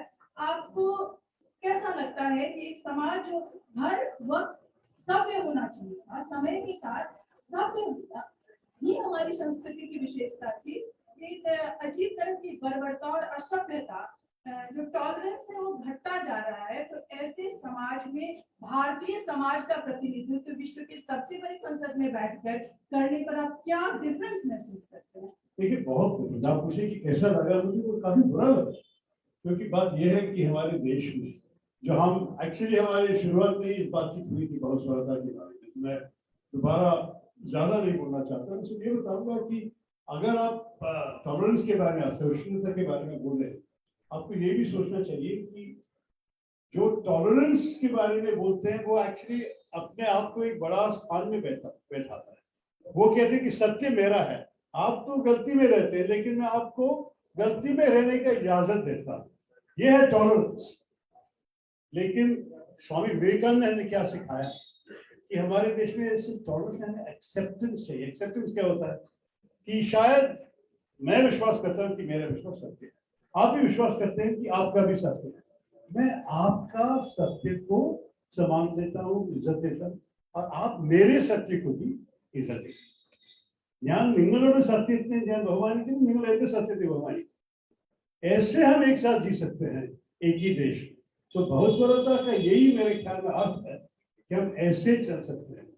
अच्छी बात है कि आपने इंजी करी नाम दे दिया, और इंजी का नाम क्योंकि वहाँ वो लोग पता भी नहीं कहते कि इंजी क्या होता है, और जब इंजी करी हम खिलाते हैं लोगों को, हमारे घर में अजीब सा लग रहा है हमारे उत्तर भारत के लोगों को। लेकिन ये भी मैं कहूँगा कि हिंदी में जो शब्द है जो संस्कृत से आए हैं, मलयालम में उससे भी ज्यादा शब्द है जो संस्कृत से आए हैं, और कभी कभी सिर्फ प्रोनाउंसिएशन का फर्क है। जैसे आप हिंदी में कहेंगे कि विश्राम कीजिए, और हम कहेंगे कि विश्राम क्यों, एक ही मतलब है, एक ही वाक्य, इस संस्कृत से एक ही शब्द। कभी कभी ऐसे शब्द भी होते हैं, जैसे आपने कहा कि बुद्धिजीवी, जो आइडेंटिकल है, मलयालम में बुद्धिजीवी है, हिंदी में भी बुद्धिजीवी। कभी कभी ऐसे शब्द होते हैं जो एक ही शब्द है लेकिन मतलब अलग है। जैसे मलयालम में प्रयासम का मतलब है कठिनाई है, और हिंदी में प्रयास का मतलब है कोशिश। तो कभी कभी हिंदी बोलने वाले और मलयालम बोलने वाले एक ही शब्द इस्तेमाल करके मिसअंडरस्टैंडिंग बना सकते हैं। लेकिन ये सब जानना चाहिए लोगों को मैं तो आपके साथ अभी तिरुवनंतपुरम में बैठ के हिंदी बोल रहा हूँ, क्या दिल्ली में कोई लेखक आपको मलयालम में बोल सकेंगे? नहीं। यही प्रश्न है हमारे देश में, जो अच्युत शंकर साहब ने कहा कि कास्ट सिस्टम है। अब ये है कि हिंदी बोलने वाले एक ऊपर का कास्ट है और हम लोग यहाँ बैठ के और नीच जाति समझ जाते हैं। ये ठीक नहीं है हमारे देश में। Thank you.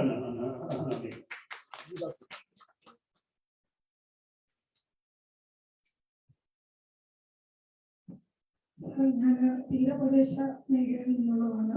Thank you. Panchayat chairman കൂടെയാണ്. ഏത് പഞ്ചായത്ത് കണ്ടിട്ടുള്ളതാണ്?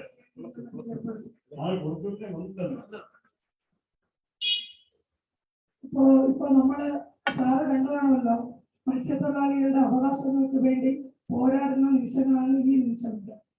അപ്പൊ മത്സ്യത്തൊഴിലാളികൾ ഇന്ന് നേരിടുന്ന പ്രശ്നങ്ങളുടെ മറ്റൊരു മുഖമാണ് എനിക്ക് സാറിനോട് ചോദിക്കാനുള്ളത്.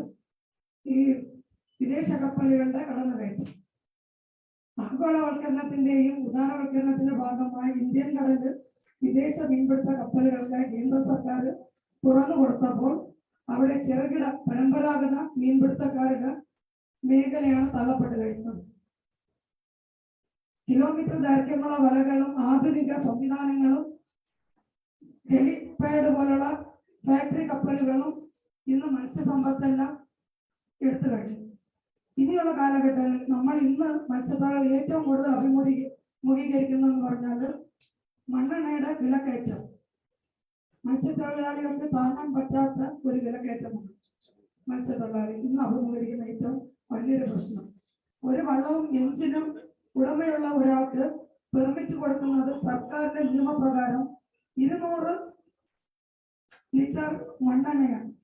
ഈ 200 ലിറ്റർ മണ്ണെണ്ണ ഒരു മാസം കൊണ്ട് അവര് കടലിൽ കൊണ്ടുപോകുന്നത് 4000-5000 ലിറ്റർ മണ്ണെണ്ണയാണ്. അക്കണക്കിൽ കേന്ദ്ര സർക്കാർ ഒരു സബ്സിഡി പോലും ഇല്ലാതെ കേന്ദ്ര സർക്കാരിൽ നിന്ന് കിട്ടുന്നതിനേക്കാളും കേരള സർക്കാർ അതിന്റെ ടാക്സ് അടക്കം 1 ലിറ്ററിന് 130 രൂപയാണ് ജനങ്ങളിൽ നിന്ന് ഈടാക്കുന്നത്. അത്തരത്തിൽ ഇനിയുള്ള കാലഘട്ടം മത്സ്യത്തൊഴിലാളികളുടെ ജീവിതം എന്തായിരിക്കും? ഇതാണ് എന്റെ ചോദ്യം.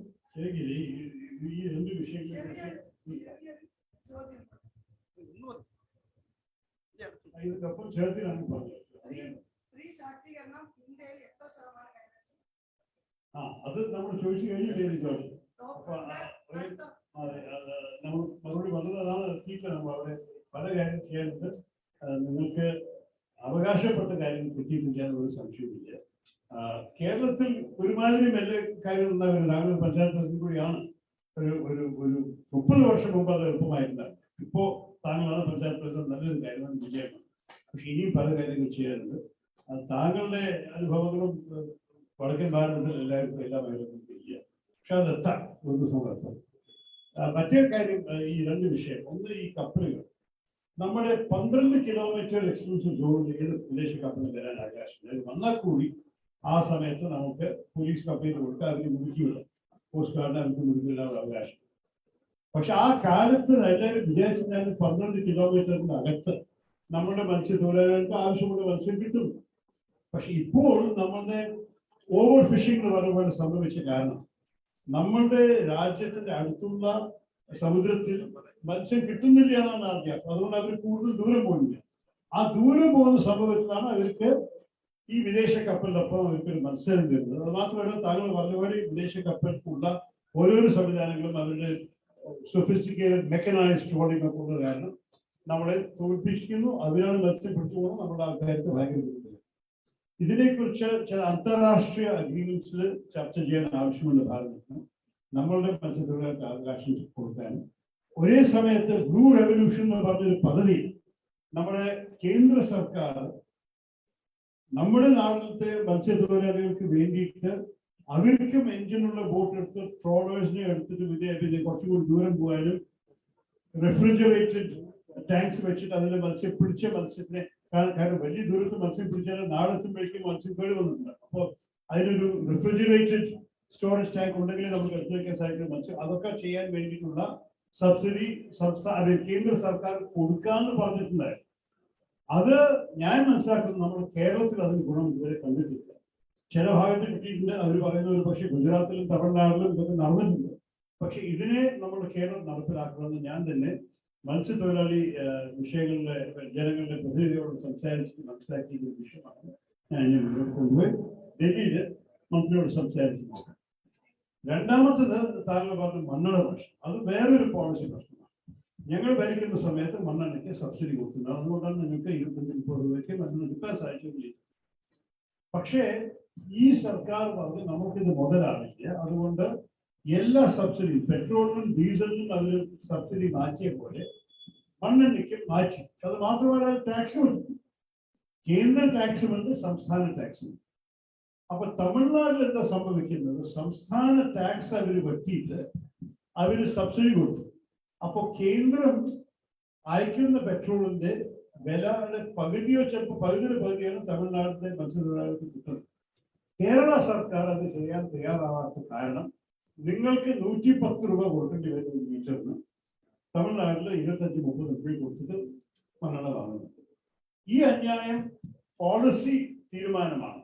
അതായത് കേന്ദ്ര സർക്കാർ തീരുമാനിച്ചു സബ്സിഡി കൊടുക്കില്ല, അവര് സംസ്ഥാന സർക്കാരിന് കൊടുക്കാൻ ആവശ്യമുണ്ടെങ്കിൽ കൊടുത്തോട്ടെ എന്നാണ് അവര് പോളിസി. പക്ഷെ നമ്മുടെ സംസ്ഥാന സർക്കാർ പൊളിഞ്ഞിരിക്കുന്ന അവര് കാശിൽ അത് ചെയ്യാനും അതുകൊണ്ട് അതിന് ചെയ്യാനും ചെയ്യാറില്ല. അതാണ് നമ്മുടെ നാട്ടുകാരുടെ ബുദ്ധിമുട്ട്. പക്ഷെ എനിക്ക് നിങ്ങളുടെ വിഷമവും നിങ്ങളുടെ വിഷയങ്ങൾ നല്ലപോലെ മനസ്സിലാക്കിയില്ല, എങ്ങനെ നിങ്ങൾ ഉപയോഗിക്കും, ഇതാണ് കാര്യം. പക്ഷെ ഇതില് പോളിസി മാറ്റാൻ സാധിച്ചിട്ടുണ്ടെങ്കിൽ ഒരു സബ്സിഡി കൊടുക്കണം. അത് സംസ്ഥാന സർക്കാർ കൊടുക്കണമോ കേന്ദ്ര സർക്കാർ കൊടുക്കണമോ തർക്കം ഉണ്ടാകുകയും ഇപ്പോഴത്തെ സ്ഥിതിയിൽ തമിഴ്നാട് കാണിച്ച വഴി എന്താണ്, സംസ്ഥാന സർക്കാർ കുറച്ച് സഹായം കൊടുക്കുന്നത്. അതാണ് നമ്മൾ ഇവിടെ അഭ്യർത്ഥിക്കേണ്ടത്, നമ്മൾ പിണറായി വിജയൻ സാറിന്. ഓക്കെ, ശരി, അതോടെ നമ്മൾ കഴിഞ്ഞ last question. Okay, LC Beduna from Columbia University.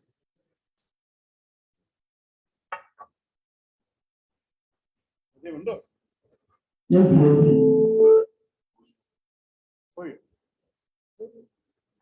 Is the gentleman from Columbia University still here or has he gone? Columbia University. Oh, it's a lady. Okay, sorry. I'll give you the chance to ask the question. Hi, thank you so much. Go ahead. Go ahead. It's okay? Yeah. Starting this. Hi, thank you. My name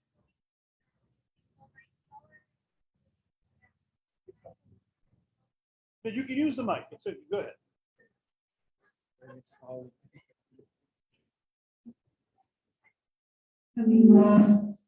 വേറെ ഏതെങ്കിലും mic ഓണാണ്? അത് ഓണാണോ? Try this one. അത് ഓണാണ്, അത് of ചെയ്തത്, അതൊന്ന് of ചെയ്തേ. Yeah. Okay. Hello. Hi. It's nice to meet you. My name is Elise Berduner, and I'm a Fulbright.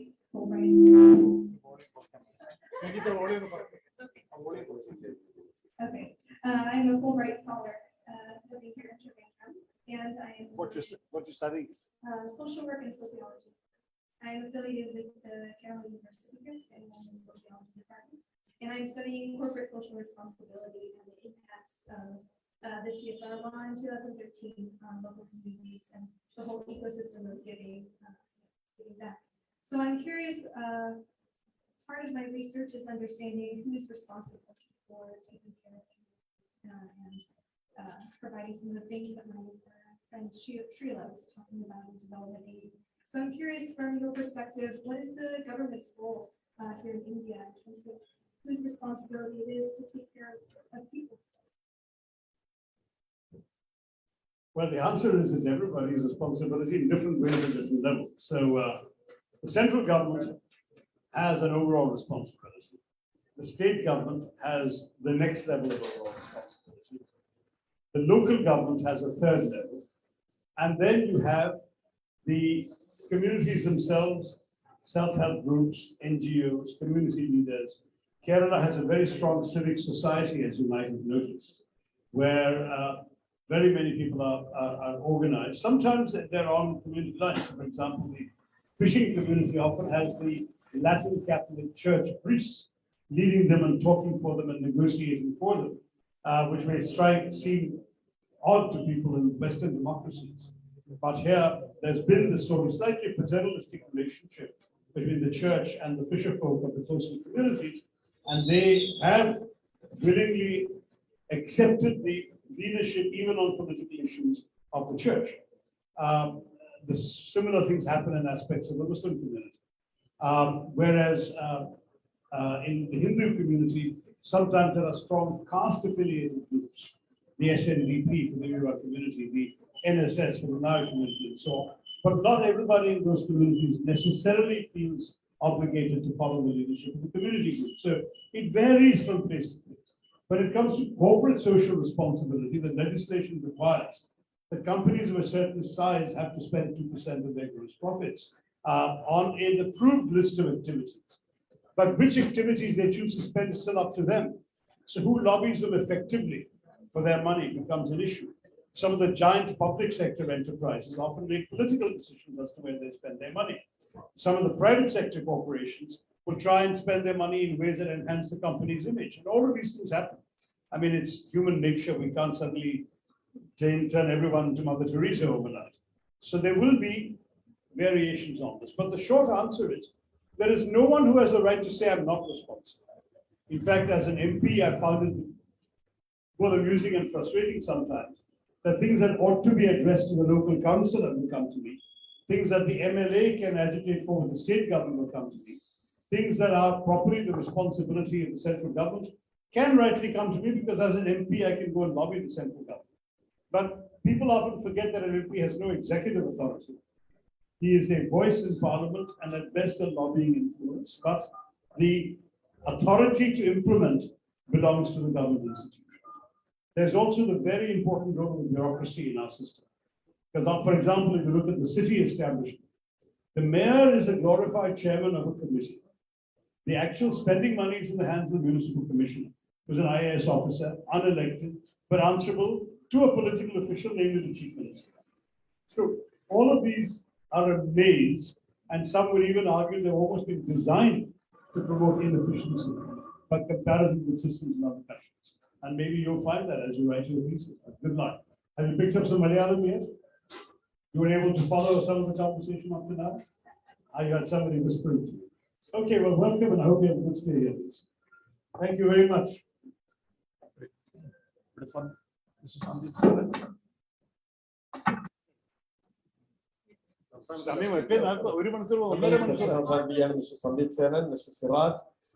ഇവരെല്ലാം ചോദ്യം ഡോക്ടർ ഹരികൃഷ്ണൻ, MS മോഹനചന്ദ്രൻ, മല്ലിക നായർ, മിസ്റ്റർ ഷിബു, ഇവരെല്ലാം ചോദ്യം ചോദിക്കാൻ എത്തിച്ചേർന്നവരാണ്. പക്ഷേ നമ്മൾ ഈ സെഷൻ 1.5 മണിക്കൂർ കഴിഞ്ഞു, അവസാനിപ്പിക്കേണ്ടതുണ്ട്. ഇനി നമ്മൾ തുടരുകയാണെങ്കിൽ എല്ലാവരും ചോദ്യം ചോദിക്കേണ്ടി വരും.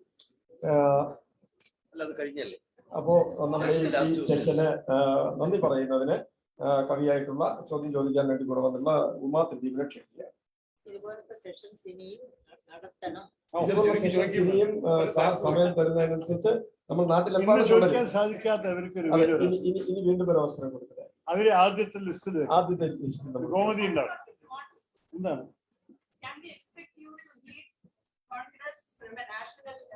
You have to ask the Congress. Simple answer. Now it is state, but I want you to the national. As the Jews say, from your lips to God's ears. എല്ലാവർക്കും നമസ്കാരം. സർ, ഞാനൊരു ഭാഷാധ്യാപികയാണ്. അപ്പോ വലിയ അധ്യാപികയിലെ കൊച്ചു കുട്ടികളെ പഠിപ്പിക്കുന്ന 4ാം ക്ലാസ്സിലെ ടീച്ചറാണ്. 4ാം ക്ലാസ്സിലെ മക്കളെ ഇംഗ്ലീഷ് പഠിപ്പിക്കുന്ന ടീച്ചറാണ്. ഞാൻ സാറിനോട് ചോദിക്കാൻ ഉദ്ദേശിച്ച ചോദ്യം ഭാഷയെ കുറിച്ചാണ്. സാറിന്റെ ഈ ഒരു മാന്ത്രികത, ഭാഷയിലെ മാന്ത്രികത, അത് എങ്ങനെ വന്നു എന്നുള്ളത്, അല്ലെങ്കിൽ എന്റെ കുഞ്ഞുങ്ങളോട് ഒരു ഇംഗ്ലീഷ് ഭാഷയിലെ ഫ്ലുവൻസി വർദ്ധിപ്പിക്കാൻ ഞാൻ അവർക്ക് എന്താണ് ചെയ്യേണ്ടതെന്ന ചോദ്യമാണ് ഞാൻ ചോദിക്കുന്നത്. സാർ അത് ചെറിയ ഒരു മറുപടി തരുമെന്ന് പ്രതീക്ഷിക്കുകയാണ്. അതിന് മുമ്പ് തന്നെ എന്നെ ഇവിടെ ഈ ഒരു പരിപാടിയുടെ നന്ദി പറയാൻ വേണ്ടിയിട്ടാണ് ക്ഷണിച്ചത്. ഈ ഒരു പരിപാടി ഇത്രയും ഒരു അനൗപചാരികമായ ഒരു സദസ്സും അനൗപചാരികമായ വേദിയും വളരെ ഒട്ടും നമുക്കൊരു മടി കൂടാതെ അല്ലെങ്കിൽ ഒരു ഇൻഹിബിഷൻ ഇല്ലാതെ സംസാരിക്കാനുള്ള ഒരു വേദി ഒരുക്കിയ വളരെ നല്ല ഒരു പരിപാടി. ഈ പരിപാടിയുടെ സംഘാടകർക്ക് ആദ്യമേ ഒരു നന്ദി പറയുകയാണ്. ഈ ഒരു വേദി ഒരുക്കി തന്ന മ്യൂസിയം എന്ന ഈ ഒരു കലാസ്ഥാപനത്തിൽ നന്ദിയുണ്ട്. ഈ പരിപാടി ശ്രീ ശശി തരൂർ അദ്ദേഹത്തിന്റെ ഒരു പരിപാടിയാണ്. ഈ പരിപാടി ഇത്രയും നേരം നമ്മളോടൊപ്പം ഒരു ഒട്ടും അസഹിഷ്ണുതയില്ലാതെ എല്ലാ ചോദ്യങ്ങൾക്കും വളരെ കാര്യമായിട്ട് തന്നെ അതെല്ലാം കേട്ടിരുന്ന് അതിന് തക്ക മറുപടികൾ പറഞ്ഞ ശ്രീ ശശി തരൂർ അദ്ദേഹത്തിന് എല്ലാ വളരെ സന്തോഷത്തോടെ സ്നേഹത്തോടെ നന്ദി അറിയിക്കുകയാണ്. ഒപ്പം ഈ വേദിയിലുണ്ടായിരുന്ന മറ്റ് ഓരോരുത്തരെയായിട്ട് പേരിട്ട് പറയുന്നില്ല, ഡോക്ടർ രാജശേഖരൻ ഉൾപ്പെടെയുള്ള എല്ലാ മാന്യ വ്യക്തികൾക്കും ഇതിൽ പങ്കെടുക്കാനെത്തിയ എല്ലാവർക്കും സ്നേഹത്തോടെ ബഹുമാനത്തോടെ ആദരവോടെ നന്ദി പറയുന്നു. ആ ചോദ്യത്തിന് മറുപടി വായിച്ച് വളരുന്നു നമ്മളൊരു മുദ്രാവാക്യമില്ല, അത് മതി. കുട്ടികൾ വായിച്ചാൽ അവർക്ക് വൊക്കാബുലറി വരുന്നുണ്ട്. Thank you very much. പരിപാടിയിൽ പങ്കെടുത്ത എല്ലാവരും കഴിയുമെങ്കിൽ നമ്മുടെ ഗാലറി കൂടി സന്ദർശിക്കണം എന്ന് അഭ്യർത്ഥിക്കുന്നു.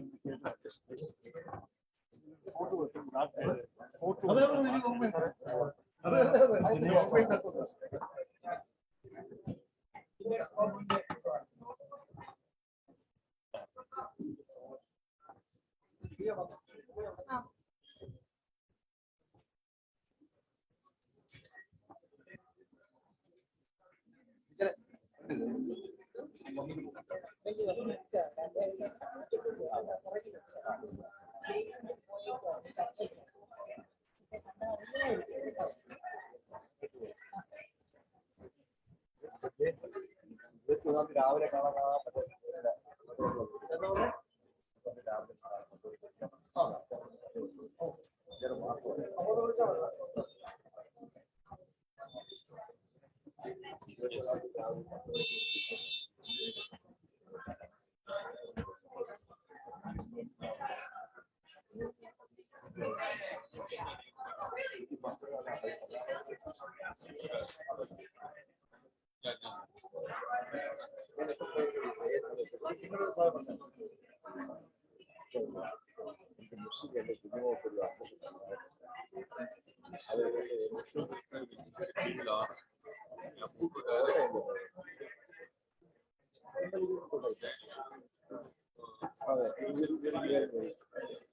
സംസ്ഥാന ദേശീയ മിനിസ്ട്രിയുടെ കീഴിലാണ്. സംസ്ഥാന സർക്കാർ സ്ഥാപനമാണ് ഒരു എക്സാം ഉണ്ടെന്നാണ് ഞാൻ മനസ്സിലാക്കുന്നത്. എന്തോ സാധനം ഉണ്ടോ? പക്ഷെ അവിടെ കൊടുത്താൽ ഒരു ഗുഡ്വില്ല് കാണും. എനിക്ക് അപേക്ഷ വാട്സപ്പ് ചെയ്തിട്ട് ഞാൻ നമ്പർ തന്നെയാണ് വാട്സപ്പ്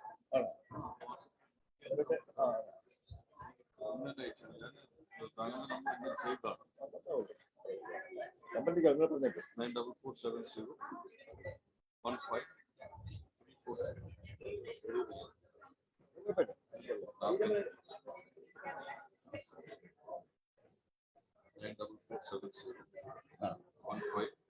9447015347. എനിക്ക് ആ ഡീറ്റെയിൽസ് എത്രയും പെട്ടെന്ന് അയച്ചു. നമുക്കവിടെ ആദ്യം കറക്റ്റായിട്ട് കൊടുത്ത് ഇപ്പോഴേ അത് ബ്ലോക്ക് ചെയ്യണം. കാണാൻ പറ്റില്ല. ഇത് അയച്ചു. ഓക്കെ, വാട്സാപ്പിലല്ലേ?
Yeah.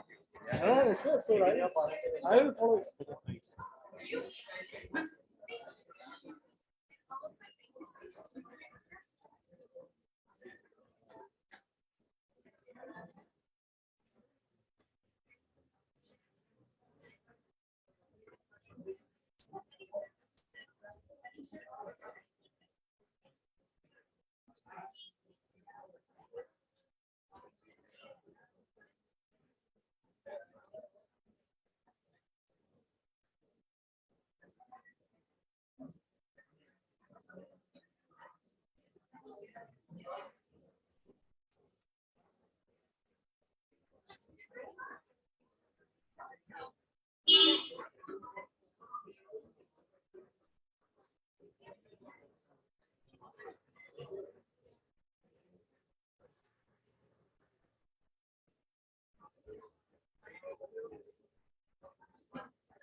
Yes.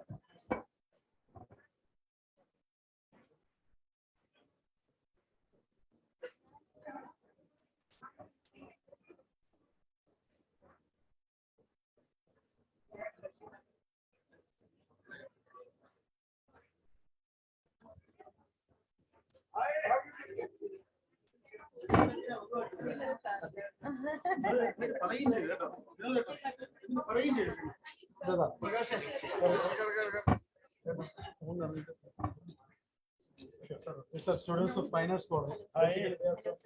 राजस्थान अच्छा आप लोग जरूर आए हैं यहाँ पढ़ाई के लिए क्यों मैं नजदीक में किसी में ना सर अच्छा कॉलेज है और वातावरण भी अच्छा है आप कोई कोर्ट है अच्छा अब तो वैसे कब रहा था नहीं आया कोई पूछ राजस्थान से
ഇല്ലല്ല